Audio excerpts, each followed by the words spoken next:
kalau dalam tradisi agama itu silaturahim adalah menyambung sesuatu yang seharusnya tersambung.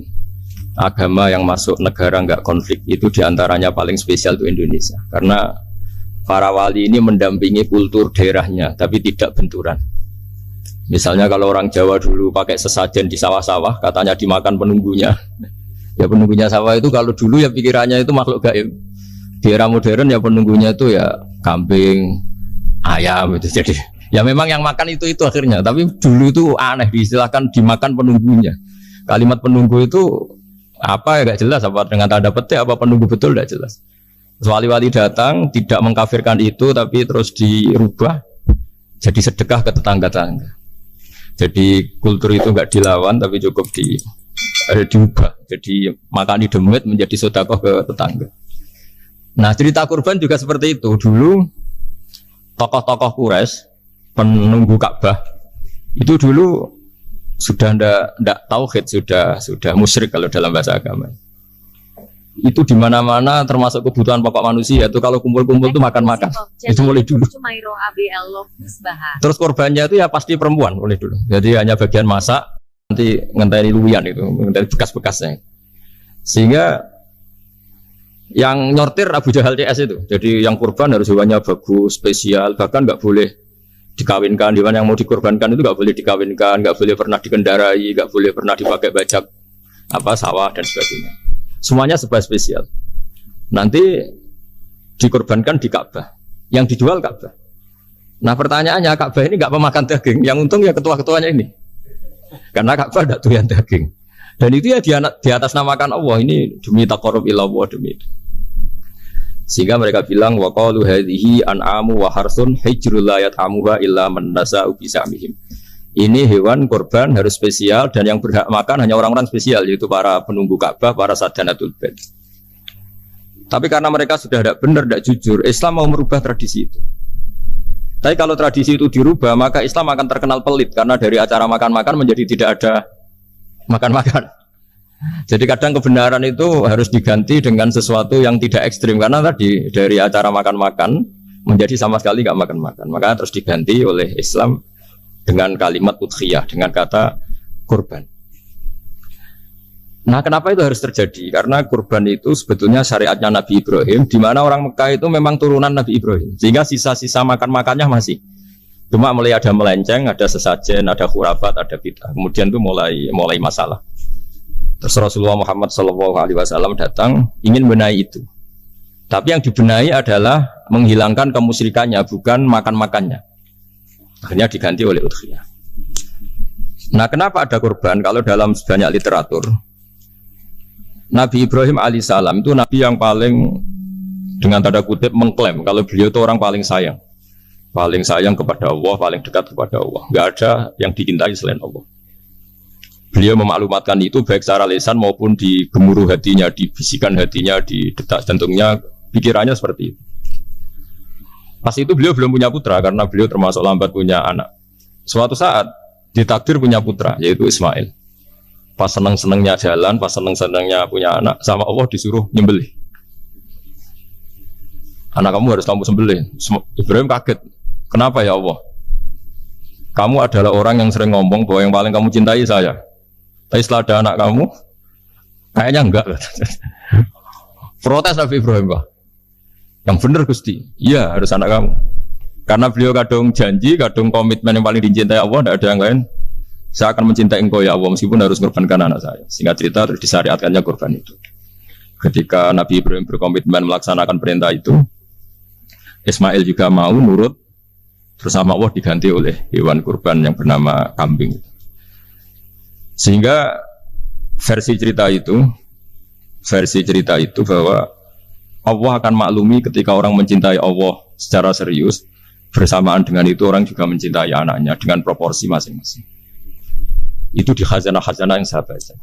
Versi kedua, tapi ini nanti nggak perlu dipertanyakan, itu versi yang paling baik, yang paling benar gimana?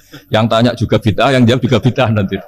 Karena itu wilayah yang kadung terjadi. Jadi kalau dalam ilmu hadis itu, kalau kadung terjadi, bahwa kamu unggulkan yang mana, tetap saja yang terjadi hanya satu, mau kelewat. Beda dengan istihad solusi. Karena mau terjadi ya kita uji coba. Kalau nggak cocok yang A ya cocok alternatif B, alternatif C. Kalau sudah kelewat mau gimana? Kalau salah ya salah aja kan. Versi kedua begini, semoga versi kedua ini yang benar. Kalau ini benar, keren. Nabi Ibrahim itu memaklumatkan diri. Kalau dalam bahasa Arab itu iddia itu mengklaim bahwa dia adalah orang yang paling sayang terhadap makhluk Allah, semua hamba Allah. Terus beliau diterbangkan ke langit. Diterbangkan ke langit, ke alam malakut. Ya tidak usah ditanyakan, tanya terbang gimana, nanti ribet nanti itu.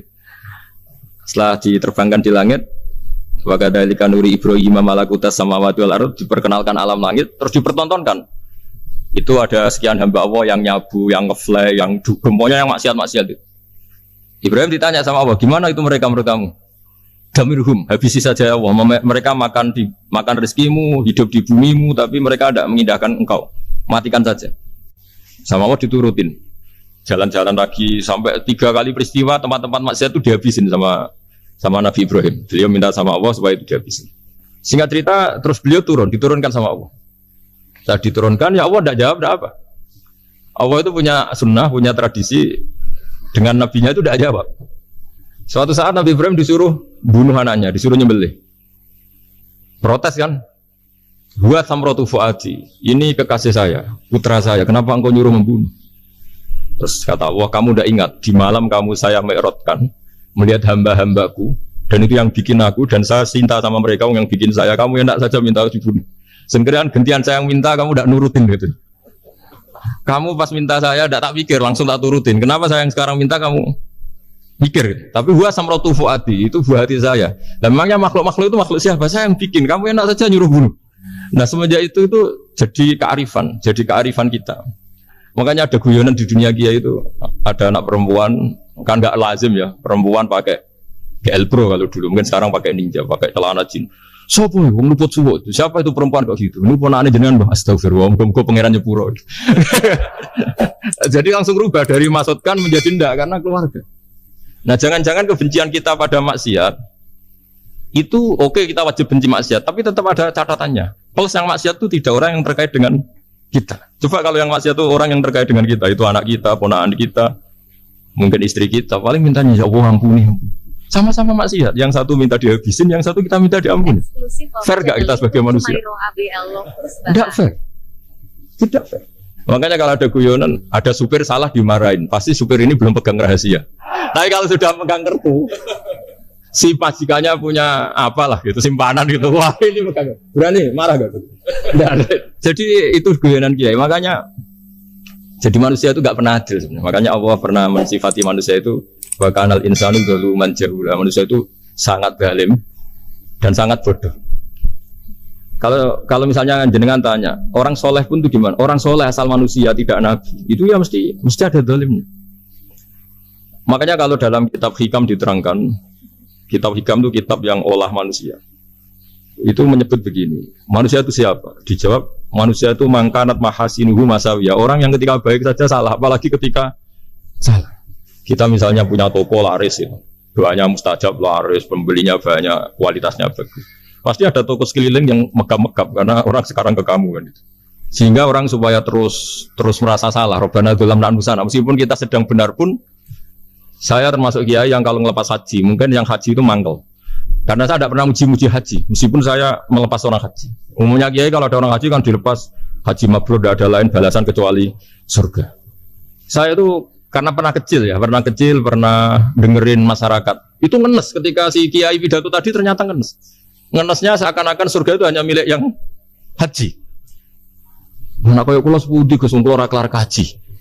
Semenjak itu setelah saya jadi kiai ya dendam juga. Akhirnya setelah saya jadi kiai kalau ngaji orang yang haji mabrur balasannya surga, orang yang fakir sabar juga surga, orang yang sering dimarahin istri juga surga. Kata pokoknya surga terus. Sampai yang mau haji itu, Gus, gimana kok bahas kita kok sama dengan mereka? Ya karena saya ada ulama pesanan kata gitu.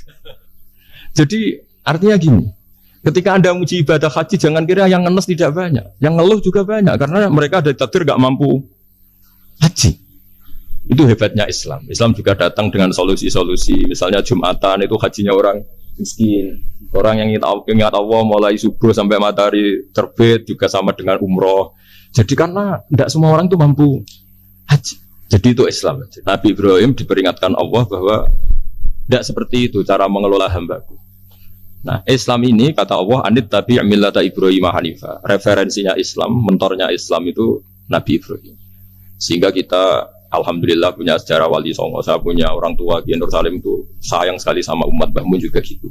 Karena memang agama ini itu kalau masalah kebenaran itu serius, tapi di balik kebenaran ini yang perlu dicatat oleh semua yang mencintai agama ini, bahwa Allah itu tidak butuh taat kita. Dan Allah tidak akan gagal sebagai Tuhan karena maksiat kita. La tanfa'uhu ta'atuhum wa la tadurruhu maksiatuhum. Allah tidak akan ngefek ketika semua orang taat ya gak ngefek, semua orang maksiat juga gak ngefek. Karena Allah ini zat yang punya eksistensi sejati, sehingga hubungan kita dengan Allah itu gak ngefek ke Allah, tapi ke kita sendiri. Sehingga mereka lebih rileks karena gak merasa harus mati-matian bela Allah. Allah tetap Al-Qayyum, zat yang bisa berdiri sendiri. Sehingga di kitab-kitab itu ada bab namanya Mizahun Nabi, guyonan-guyonan Nabi. Itu ada babnya sampai di kitab Ihya masyhur itu. Suatu saat ada orang sepuh sowan ke Nabi, karena sudah sepuh, beliau pamit kira-kira jam segini pamit, ya Rasulullah saya mau pulang karena nanti kemalaman. Karena beliau jalan kaki yang orang sepuh. Kata Nabi, ya tenang saja di sini, nanti pulang kamu udah jalan kaki. La ahmilan naki alab dinnakoh, nanti kamu tak naikkan anaknya unta. Pikirannya orang sepuh tadi namanya anak unta itu ya kecil. Wama faltu biminako, apa yang bisa saya lakukan dengan anak unta? Sudah, tenang saja. Setelah beliau ngaji lama, ya dikasih unta tua itu. Silakan kamu bawa unta saya ini. Ini kan unta tua, ada anak unta. Ya meskipun tua ya anaknya unta. Jadi agama itu rileks. Nabi Ibrahim itu pernah minta supaya nyawanya itu diperpanjang, karena beliau ya, umumnya orang itu kan ingin nyawa panjang, ingin umurnya panjang. Allah tidak jawab gak apa. Suatu saat ada tamu, orangnya itu sepuh sekali. Nabi Ibrahim karena orang yang sangat menghormati tamu dikasih kurma, apa itu? Anggur. Itu setiap dimakan dikunyah, meler lagi keluar. Karena sudah sepuh, nggak ada giginya, dikunyah keluar lagi. Itu jawabnya Nabi Ibrahim, ya Allah, masuk lagi ke kamar, sholat lagi, mengcancel doa panjang umur. Katanya Ibrahim, oh jenengan jawab toh. Artinya kalau ingin tua sekali ya nasib kamu kayak itu gitu. Jadi karena beliau tahu itu jawaban, terus masuk kamar, oh jawab terus jenengan, terus membatalkan doanya. Itu Nabi Ibrahim. Kalau orang sekarang enggak, dongo ngarani, ya tua ya tetap sehat. Karena doa itu kalau enggak diperjelas itu ya repot. Ini cerita supaya kita berislam itu teriak. Saya Mbah Mun itu meskipun kiai top, senengannya dia guyon bapak saya. Tapi guyon itu ada yang wajib. Saya dulu itu janggal. Nuduh zina itu dosanya besar sekali. Saya ulang lagi, nuduh orang lain zina itu dosanya besar sekali. Disebut bab qadzaf. Saya pernah menjumpai 3 kiai besar dua, 3 kiai besar. Dia top semua. Di majelis itu ada gosip bahwa si A itu punya selingkuhan sama Sri misalnya atau siapa lah. Kalau di Arab itu senangannya pakai Salma, Laila Majnun Salma. Kalau di Jawa itu kasihan kurbannya itu. Tapi itu contoh saja. Itu si Kiai 3 tadi gak ngefek, malah tanya gini, loh apa perempuannya cantik? Cantik sekali Mbak. Cantiknya sampai kayak apa? Malah bicara cantiknya perempuan. Saya itu yang pertama iskal. Ini Kiai kok bakas orang apa? Cantik. Orang ayu. Setelah majelis itu bubar, yang penggosip tadi, ya yang gosip ini gak kiai, yang pembisiknya ada kiai, yang gosip ini gak kiai. Cuma kiai 3 ini posisi mendengar. Tapi malah tanya cantiknya. Sehingga cerita setelah orang itu pulang bilang gini, itu kalau saya bilang iya dengan gosip itu, saya ikut qadzaf, saya ikut menuduh orang lain zina. Itu dosa besar. Selain itu saya kiai, kalau saya bilang iya dianggap membenarkan. Maka untuk mengalihkan gak bicara nuduh, jadi guyon tadi. Jadi guyonnya itu, karena kalau kita tadi bilang iya, artinya mengiyakan. Dan itu artinya qadzaf, punya dosa besar karena nuduh orang lain zina. Diperparah dia kayak besar, kan orang menjadi percaya karena yang ngomong bukan penggosip lagi, tapi ya, maka dialihkan. Loh, ayo lucung. Sampai segitunya kearifan. Sehingga dulu ketika Ma'is itu seorang sahabat yang pernah salah besar. Itu Nabi ketika beliau ada gosip salah gitu ya, Nabi masih jangan-jangan kamu hanya mimpi, Cung. Jangan-jangan kamu hanya megang, tapi tidak sampai zina. Sampai terakhir Nabi tanya, Afi aplikasi, jangan-jangan otak kamu sudah agak error. Saking tidak inginnya Nabi mempercayai hal-hal seperti itu. Nah, problem kita di zaman sekarang justru kadang nyari-nyari supaya tahu buktinya. Yang dulu para orang soleh menghindari bukti itu supaya enggak suudzon. Sekarang orang mencari-cari bukti. Padahal itu dilarang, wala tajassasu, orang enggak boleh mencari-cari kesalahan orang lain. Nah, itu kearifan-kearifan yang saya dapatkan dari Bapak, dari Mbah Mun, dari Pak Zaini, dari Pak Gures. Mereka orang-orang yang luar biasa, menghindari ngomong penting. Sekarang itu orang banyak yang sering ngomong penting. Sebenarnya itu malah salah. Karena kalau ngomong penting itu vonis. Vonis terhadap orang lain. Tapi kalau kamu rileks, tidak. Nabi dulu itu rileks sekali. Ketika beliau ngaji gini, terus ada pemuda lewat bawa cangkul, mengabaikan pengajian Rasulullah. Banyak sahabat bilang, celaka orang itu ada Nabi ngaji kok tidak ikut. Jawabannya Nabi unik. Jangan-jangan dia punya keluarga yang harus kerja, dan kalau harus kerja untuk nafkah keluarganya itu juga ibadah. Itu ya sunnah saya. Jadi Nabi rileks saja, tidak tersinggung, tidak. Nah, kenapa kita butuh rileks? Karena kebenaran sekali dipaksakan itu jadinya benturan. Dan itu wali-wali Songo itu dulu sudah berpikir seperti itu. Sehingga Pak Zaini yang sering ngendikan sama saya, kita ini bisanya mengikuti Mas Bah, kalau manggil saya Mas, tidak bisa benturan. Sehingga tadi ada modifikasi dari sesajen menjadi sedekah, dari apa menjadi apa. Jadi tidak langsung benturan. Dan itu khazanahnya, bacaan-bacaannya banyak sekali. Termasuk peristiwa udhiyah tadi. Jadi dulu kurban itu dipakai ajang orang-orang tokoh Quraisy supaya dapat daging yang bagus di atas namakan Ka'bah. Jadi agama ini dijual mulai dulu. Sekunane kuno agama ini dijual. Dan agama mulai dulu ya prospek. Ka'bah itu bisa menyedot wisatawan berapa, wisata religi. Sehingga dulu ada Ka'bah tandingan, perhitungannya juga ekonomi. Jadi mulai dulu itu ya sudah seperti itu, mama apa memang apa bikin dunia seperti ini. Jadi mulai dulu agama itu ya sampai orang Yahudi gak mau iman sama Nabi ya pikirannya sederhana. Kalau saya tokoh banyak yang sowan, banyak yang ngasih-ngasih. Kalau saya ikut Muhammad, saya anak buah yang ngasih saya siapa? Jadi perhitungannya juga ekonomi. Jadi ketika Abraham mau bikin Ka'bah tandingan, itu perhitungannya juga ekonomi. Jadi ribet kan memang kalau manusia itu sudah ribet. Tapi Islam ini datang bukan untuk itu, tapi memaklumi itu. Itu hebatnya Nabi Ibrahim. Ketika beliau berdoa, ya Allah, keluarga kami saya tempatkan di Mekah. Rabbana liyuqimus sholata faj'al af'idatam minan nasi tahwi ilaihim warzuqhum minas samarat. Cuma menurut Islam dibalik, ya Allah, kita ini ingin anak-anak kami ini bersujud kepada Engkau, ingin anak-anak kami ini melakukan sholat. Tapi mereka ini manusia yang untuk ketahanan hidupnya butuh makan, butuh rizki, butuh ekonomi. Maka tolong ekonominya dijaga ya Allah. Jadi dibalik, demi sholat menjaga ekonomi. Jangan dengan demi ekonomi meninggalkan sholat. Jadi dibalik, jadi demi sholat menjaga ekonomi. Juga termasuk menjaga politik. Andaikan tidak ada orang Islam yang cakap politik, terutama yang soleh-soleh. Kemudian negara bikin aturan ala mereka, sholat dianggap larangan, pengajian dengan larangan, juga repot. Makanya mulai dulu kiai-kiai itu ya politik, karena nggak ingin negara ini diatur oleh orang yang anti sholat, anti agama. Karena kalau negara terserah yang sedang jabat, kemudian yang jabat tidak soleh, bisa nganggap maksiat-maksiat tidak ilegal, yang pengajian justru ilegal. Nah di sini kenapa banyak orang-orang soleh dulu ya rata-rata ya berpolitik mulai sebelum kemerdekaan sampai setelah kemerdekaan. Jadi itu ada filosofinya. Nah bahwa ada oknum-oknum yang tidak seperti itu ya monggo itu oknum. Tapi sebetulnya awal-awalnya kenapa banyak orang soleh yang politik, karena nggak ingin negara ini dipimpin oleh orang-orang yang anti agama, anti kebaikan. Sehingga berkahnya apa? Berkahnya negara ini berkonstitusi secara Islami. Meskipun tidak negara Islam tapi tadi hak asasi manusia terjaga, hak belajar, hak beragama, hak ibadah. Coba bayangkan kalau kita jadi korut, Korea Utara kan pusing. Itu uniknya, lagi-lagi ini cerita uniknya. Itu mulai dulu itu tidak ada benturan. Ketika ada Masyumi, ada Partai NU, ada macam-macam.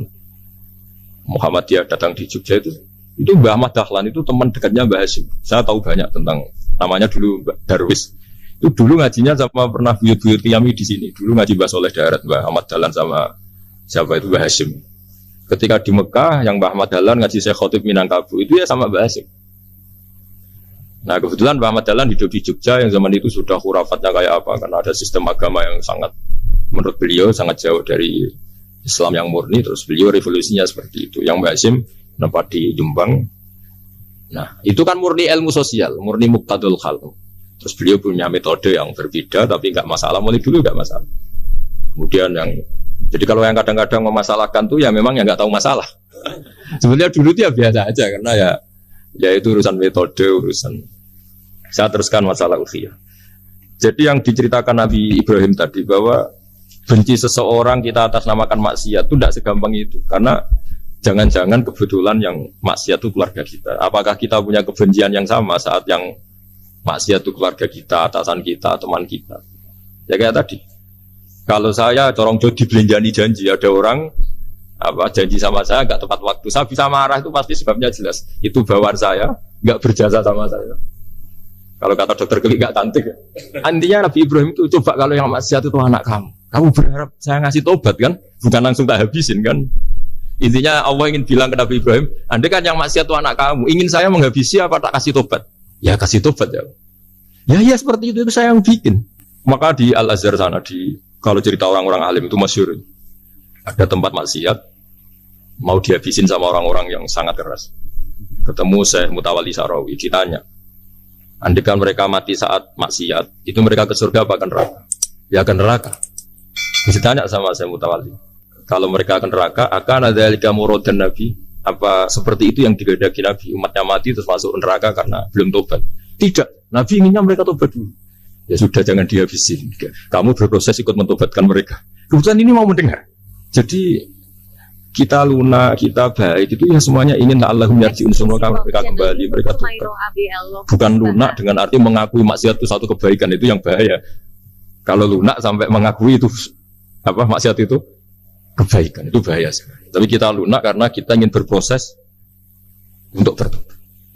Karena tadi kalau kita punya nurani itu mesti, andai kan yang maksiat itu anak kita atau teman dekat kita atau orang yang berjasa sama kita, apa kita bisa tegas? Kira-kira gimana? Waqat adabbahu ta'ala khalilahu Ibrahim fi ba'di mawatinihi al-azimah. Jadi Allah kalau dalam bahasa Arab memberi teguran itu namanya takdib. Makanya kalau orang nakal itu, kalau orang Jawa bilang kurang ajar. Sebenarnya ajar itu kan tahun ajaran baru. Ajar itu kan barang baik. Ya kan disebut tahun ajaran baru. Pengajaran, ajar itu kan barang baik. Jadi kalau kurang ajar berarti kurang baik. Itu bahasa Arabnya orang yang kurang ajar perlu diajari. Itu kalau orang Arab bilang ditakdib, diwarai toto kromo, diadabkan. Jadi belum punya adab diadabkan.